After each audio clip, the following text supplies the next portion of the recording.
Hello everybody and welcome back once again. Here we are with another edition of Inside the Headset, and I'm on the campus of Blackman High School, and we're here at the Inferno, and I've got with me the head coach of the Blackman Blaze, Kid Hartsfield. How you doing, Coach? Good, Coach. Glad to be back. Oh yes, it is a wonderful thing, and before we even get started, I said it to Coach Kreisky, I said it to Coach Creasy, and I'll say it to you, and I'll say it to the faculty, administration staff, Rutherford County, everybody here. I'm thankful and grateful. I love coming here. It's great. It's great to do this show with you, and it's great also to come, 2, 3, whatever times that we do get you guys on the schedule or whatever of Stork Vision.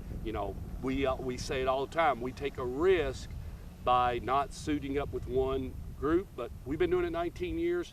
We'll take the relationships versus the access, but we appreciate both, and the relationships I've got with guys like you and all the other coaches. It's been just so much fun, and being able to learn about the game and learn about young men going through 10 games, Coach. It's like running a little business. Yeah, it's really neat, and we're really grateful for you. And my mom had surgery this week, and she'll be watching on Stork Vision, and it's a good thing. And thanks for everything you do for the kids in the community. We will do anything you want, and that's as you always know, anytime that video that we have of the teams that we play or whatever, that's access as always to the teams that play or the next one or whatever the case is. As long as both coaches know, we'll share our data with anybody. We don't have a problem with that at all. But anyway, let's jump right into it. We've had the first day of just getting out here and doing calisthenics, and then we got the first day to hit, and then we went through a couple of jamborees. Shoot, that could be Chad Withrow. Better shut him off, Coach. Yeah, sorry about that. He could be calling back for another score prediction or something. Anyway, you've been through a couple of things and everything. Where are you? I mean, you got some guys coming back and everything, and you've got some weapons and everything. Where do you feel like you are in the second year of Kid Hartsfield, just as far as Blackman? Yeah, I think our kids are really excited and just ready to play football. Been practicing, feels like forever now, and ready to play a game.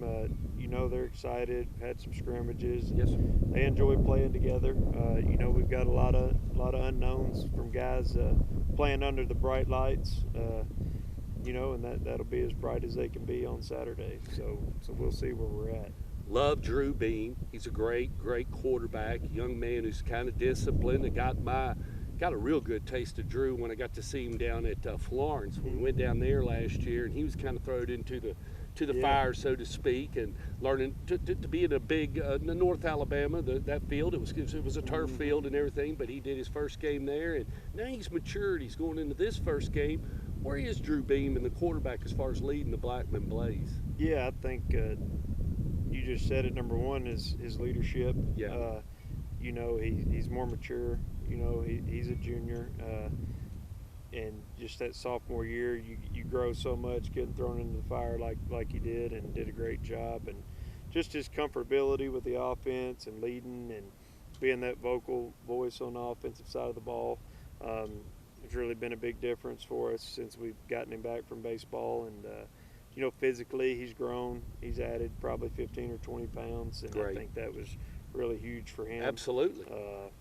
And just the overall development going into his junior year, we're really pleased with where he's at, his arm strength, and just being comfortable out on the field. Absolutely. He's not scared. He's not scared. Yeah, the game's not going to be as fast for him now as it was last year, and so that's something you just have to get with experience. Well, and watching him and everything, and when you're a baseball player, if you're the pitcher, and you got to do that, and I'm a big Sonny Gray fan, so understand a lot about pitchers and how you got to, you're kind of the cog in the wheel, and that pressure and everything. Still has to, as Sonny, when he transferred from that baseball travel ball and we got back into football, those first 2 weeks, because he'd thrown so much summer ball, you kind of got to get that arm. That arm's it's the same motion. You want them throw natural, but it's a different pass, isn't it, Coach? Yeah, and it's just picking up the ball and throwing it over and over and getting it back. And that baseball, he misses football time, but the pressure situations that he's in on the mound and all that stuff in those big games, it helps. Throwing in those tournaments, it kind of makes him immune to pressure, or it makes him rise to the occasion. And it's funny you say that about getting back in the mix. You know, he was back for like 3 or 4 days, and we went to 7-on-7 or a scrimmage, and his dad had told me he didn't think he threw it very well, and I said, well, he's only thrown about 20 balls this summer so far. It's going to get a lot better. Yeah, It'll come back to him soon. Yeah, baseball and football is just a different motion. He's setting and throwing, whereas he's got a plant. It's 2 different motions. And they're 2 different shapes. Yeah. You know, one's small and round, and the other one's kind of like an egg. But one thing is that we do know is once he gets that timing down and he knows his receivers and knows his weapons, by game 4 or 5, man, he'll be on. It will be because he'll be more relaxed and he knows what his arm can do and what he can do with that weapon. Yeah, no doubt. You know, and just kind of coaching up the footwork and lower body is kind of what he's focused on. His arm's kind of natural as it is, and how he throws the football, and just the more experience he gets over and over and over, the better he's going to get. Offensively and defensively, anything change in the Blackman Blaze? Because you are still the new coach. Have you changed anything, or are we still going with what you're doing as an offensively, the look, or what do you think, Coach? Offensively, we're probably a little bit different. We're putting a lot more on Drew's shoulders. Okay. You know, allowing him to make decisions for himself. Get the ball to the playmakers, please. You know, and letting him go through his reads and stuff like that. Whereas in the past, we told him who to throw it to a lot, and it was, you know, a Trey Knox or Elder Adonis, and we got away with it for a long time. And just being able to trust him to make those decisions and kind of be more balanced in doing that, I think is probably the biggest difference, and just having that confidence and letting him be the guy. Run attack, you still feel good about that? You should. Yeah, you know, we got a crop of running backs that we kind of rotate in there. Connor Murphy and Antonio Malone. Yeah. Connor's played running back. He's obviously well known as a linebacker. Malone's ready to step up as a senior. He played fullback last year. He's a bruising type running back. And Andrew Hudson-Jackson is a young back, going to be a junior who's pretty dependable, and we know what we get with him. And Keontae Newsom is pretty good at carrying the ball and catching it. So we're still kind of spreading it around pretty good. You'll find out more Saturday. Yeah, going by committee right now. That's all right. That's all right.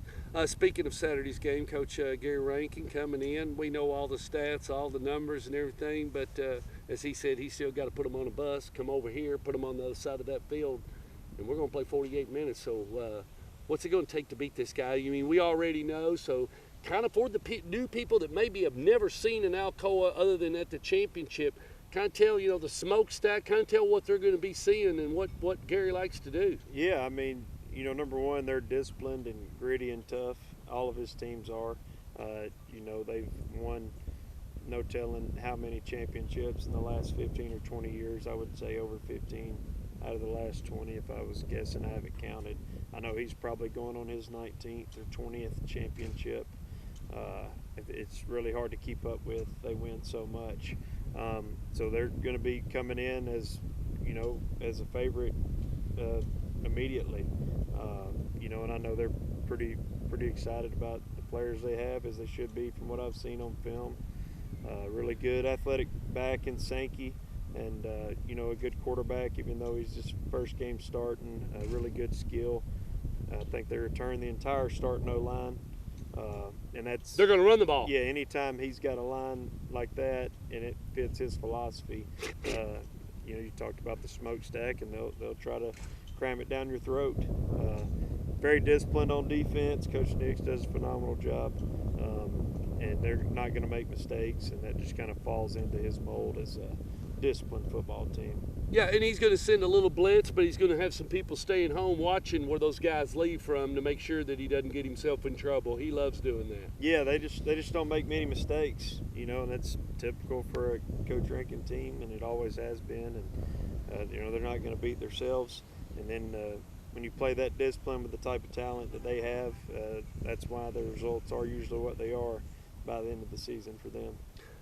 Special teams, you okay? Yeah, you know, we got a senior punter, Jonathan Burks, who's you know, doing a great job. Really strong leg. Got a senior kicker, and he came onto the scene last year and just did kickoffs. So he's really developed a soccer player going into his second year. Is he going to do PATs too? He does field goal PAT.